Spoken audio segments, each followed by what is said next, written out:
Hey, it's Alexis. And lately I've been watching a lot of book recommendation videos, and I keep seeing people recommending the same books over and over again, and I know how annoying that can be. So I want to try to make a video of books that I liked that I've never heard anybody else talk about, or I've heard maybe one or two people mention the book, but they didn't really ever put it in a recommendation video. So hopefully you can find a new book that you will love and enjoy. So I have 4 stacks of books right here. I have a stack for fantasy, a stack that's like half fantasy, half romance, a stack of romance, and a stack of like mystery thriller type books. And I'll have it divided into chapters, so if you're only interested in whatever certain genre, you can skip ahead, or you can watch all of them and get a new recommendation for any type of genre. So let's just go ahead and get started. I think I'm gonna start with fantasy because it's the shortest stack that I have. So the first one is As Old as Time by Liz Broswell, and this is part of the Disney Twisted Tale series. I believe there's like 24 books or something in that series now. So most likely if you have a favorite Disney character, they will have a book by now, and if not, I know there's at least 1 or 2 coming out this year, so that might be your new favorite character. I don't know.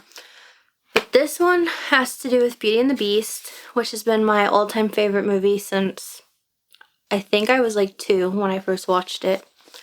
But this says, what if Belle's mother cursed the beast? So this starts out as this like the regular Disney story that we know and love. And then there's a little twist in there to where the Enchantress is now Belle's mom. Whereas in the movie, we find out that Belle's mom died. So that's like why she wasn't a part of the movie. But in this book, she's now the Enchantress. And Belle doesn't know that. So after she gets captured, she starts to like see memories that she doesn't know that she had about her mom. And she's got to like figure out who her mom is and why she's having these memories suddenly when she's never had them before. And I think that this is really good. I will say that I had to read the first, is it like the first chapter or the prologue? Hold on. So it doesn't really say if it's a prologue or the first chapter, but it says Once Upon a Time. I did have to read this chapter probably 3 times to figure out what was going on because I was really confused and lost at first. But once you get past that, then it's real easy to understand. And it was probably just a me problem because I never heard I haven't really heard anybody talk about this ever. But I had a couple of friends who have read this and they said they didn't have a problem getting through it. So it's probably just a me problem. But just keep that in mind that you might have to read part of it a few times before you fully understand what's going on, but then after that it's really easy to get. Next is also a Disney book, and it also happens to be Beauty and the Beast. Like I said, my favorite movie. But I hit myself.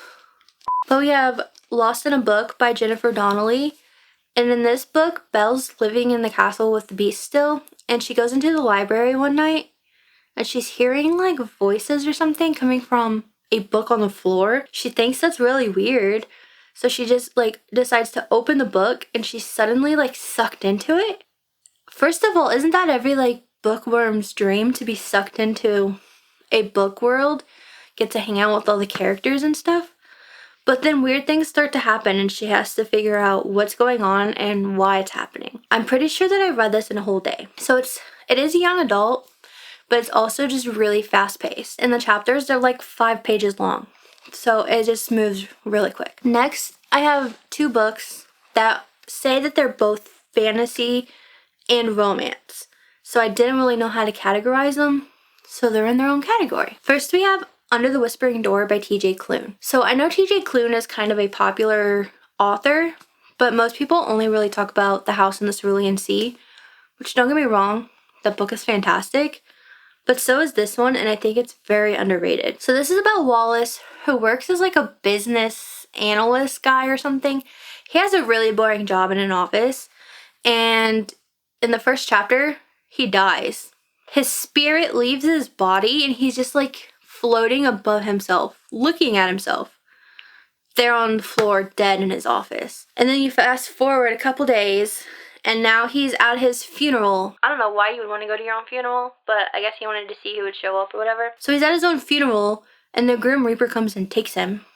And now he has 7 days to stop being angry about dying and pass on, basically. And so he's stuck in the in-between for 7 days. And that's where most of the story takes place. I think that this is super underrated. I loved this a little bit more than I loved The House on the Cerulean Sea. And that was one of my favorite books last year. But I've never heard anybody talk about this one. Next we have My Roommate is a Vampire by Jenna Levine. This is about this girl named Cassie who needs a new place to live.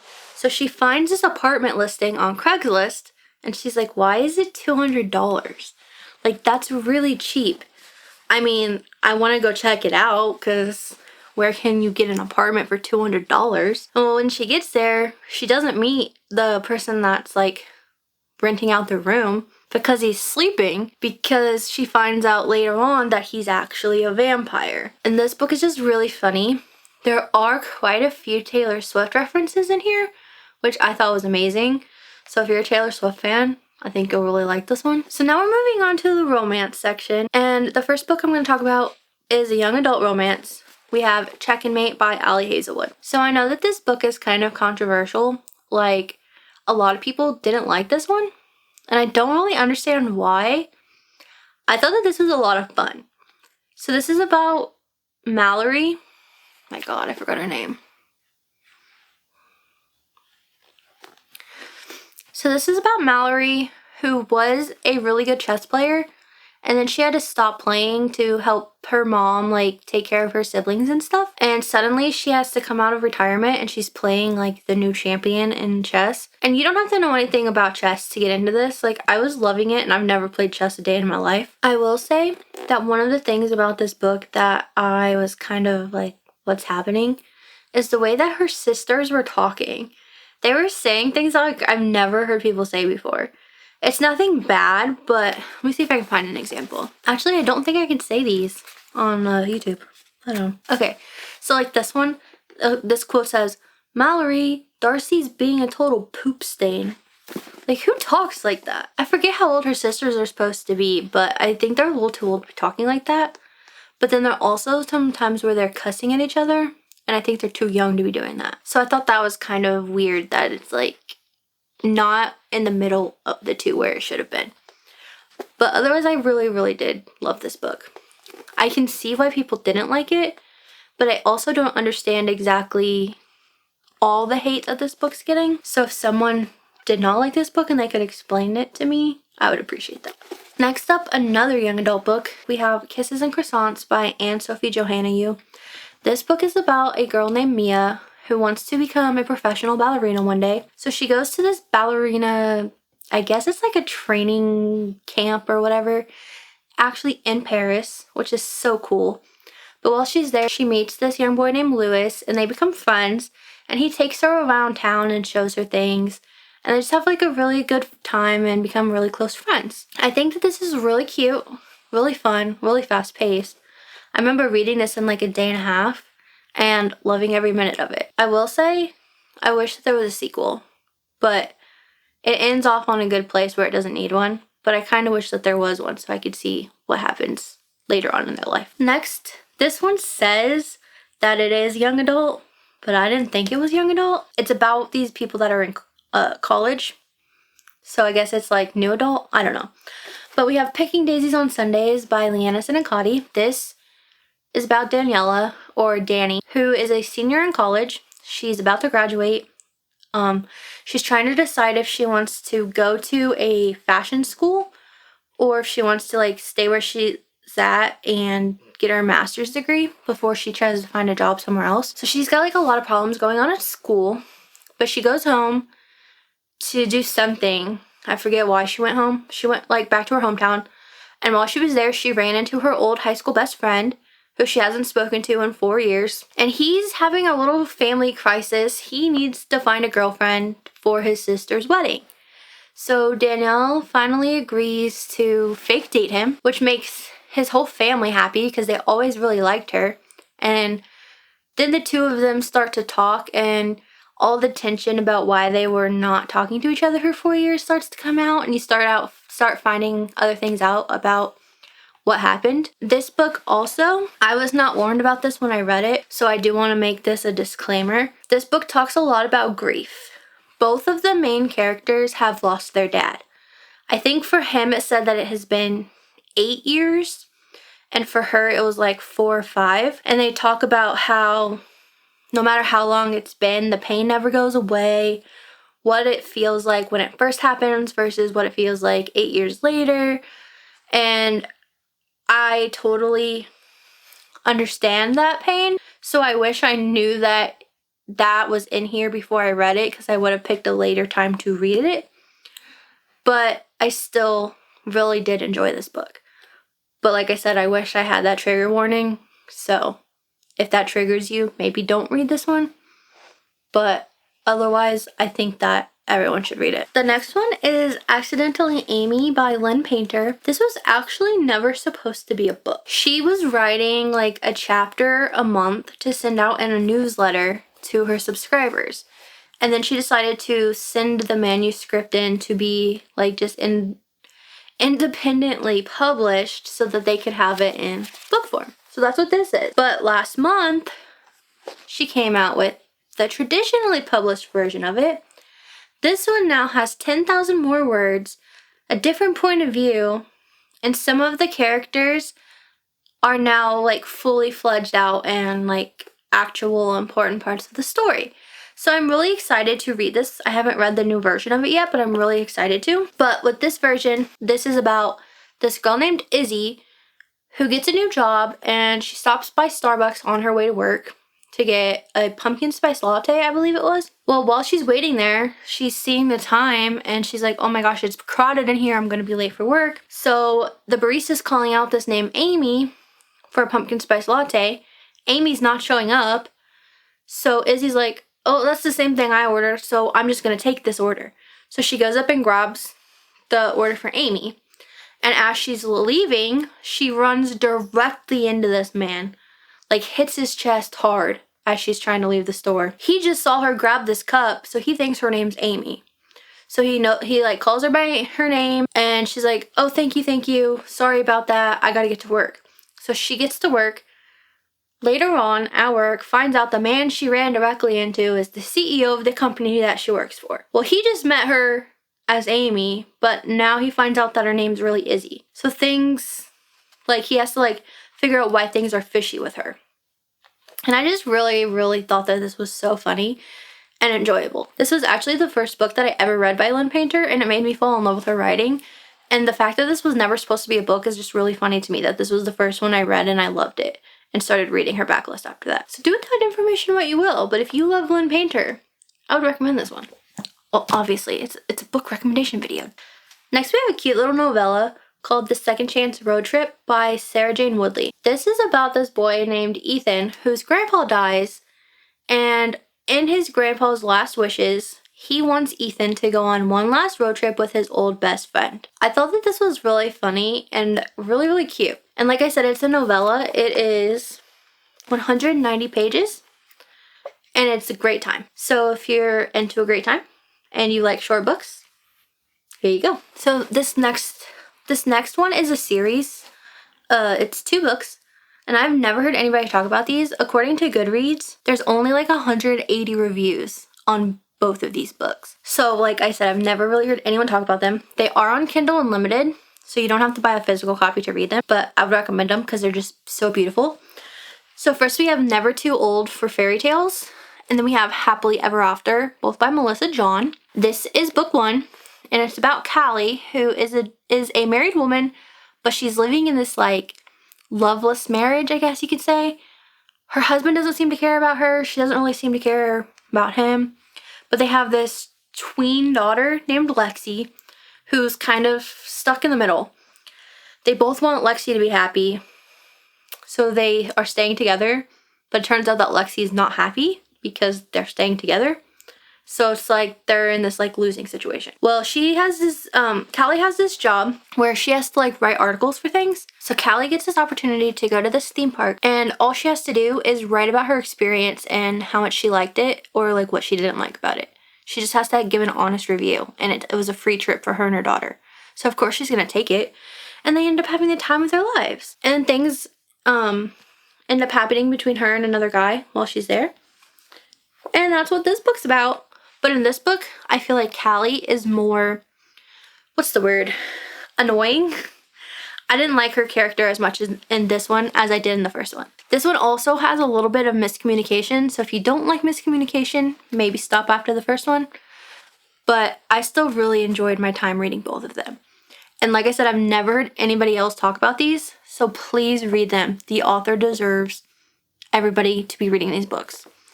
And aren't these covers just so beautiful? Like, I'm obsessed with them. Then I have this author's debut novel, which is A 5-Letter Word for Love by Amy James. Amy James actually has another book coming out this year in July. It's going to be a male F1 racing book, I believe. But this book, I know what you're thinking by the cover. Is that Wordle? Absolutely. This whole book is a romance based on the game Wordle. I know what you're thinking. Like, why would you read that? That's boring. I thought it was boring at first too, or it was going to be, but I actually really loved this. So it's about this girl named Emily. She's 27 years old, and she feels like her life kind of sucks. She's working a job that she doesn't really like, and she went to school for a degree that she's not using. So now she just feels like she wasted her time and money. So she's trying to decide if she should go back to school to get the life that she actually wants. And I just think that that is like where I'm at in my life, honestly. What do I want to do with my life? I need to figure that out. So I kind of related to her in that way. But one day while she's at work, she's stuck on the Wordle. She does Wordle every day. She almost has a year-long streak, so she doesn't want to mess up. So she has to ask one of her annoying coworkers at this auto shop where she works for help on the Wordle. Well, it turns out that this guy that she asks also does Wordle every day. So they decided to make a little pact where they will sit in the break room during their lunch break every day and do Wordle together. And they form a friendship over that. That's so cool. So I really liked this more than I thought I was going to, because it is a book about Wordle. So if you're skeptical, just try to read it and see if you like it, because I really enjoyed it and it surprised me way more than I thought it was going to. The last romance book is going to be The X-Talk by Rachel Lynn Solomon. This is about this woman named Shay who works at a radio station, and she gets this new coworker named Dominic. Well, for some reason, Shay and Dominic, they are like enemies from the very beginning. For some reason, they just are bickering all the time, constant hate at each other. Everyone around them feels kind of awkward when the two are in the same room because all they do is bicker. So her boss gets this idea. He's trying to find a new radio show. So he gets this idea to start a podcast and have the two of them pretend to be exes and just get on there and like basically argue. And it becomes a really big hit. And I just think that that is just so funny. This book also has a lot of talk about grief because Shay lost her dad. So it's also talking about her dealing with the pain of losing her father. And I feel like I just related to that a lot. So I feel like that's why I have so much love for this book. But even if you don't have that connection, I think that you'll still find this book really enjoyable and really funny. Rachel Lynn Solomon just has a really good way with her writing. Like, I don't really know how to explain it, but she just has really great writing. I read The Weather Girl, also by this author, and I thought that this book was phenomenal as well. So I think it's like her writing that I'm in love with. So I would honestly recommend any of her books, but especially this one. Now it's time for the mystery thrillers. First, we have a young adult called Time Bomb by Joelle Carabano. This is about 6 students who are at school during like the last week of their summer vacation, right before school starts. And they're there to like get their photo IDs taken and figure out where their classes are and stuff, when suddenly the school goes on lockdown and everybody's trapped inside because there was a bomb threat. What? So these 6 students are now stuck in the school trying to figure out what's going on and if there's actually a bomb in the school and who would have brought one, who would have placed one. And this takes place over a span of a day. So it starts at like 8:30 in the morning and it ends around 2 p.m. But I just thought that this was really fun. And the twists and turns in this book were crazy. I really thought I had it figured out. And then suddenly she's like, just kidding. This is what actually happened. And you're like, what? And she's like, nope, just kidding. That wasn't real either. This is what happened. I loved this. My jaw was on the floor when I finished this book.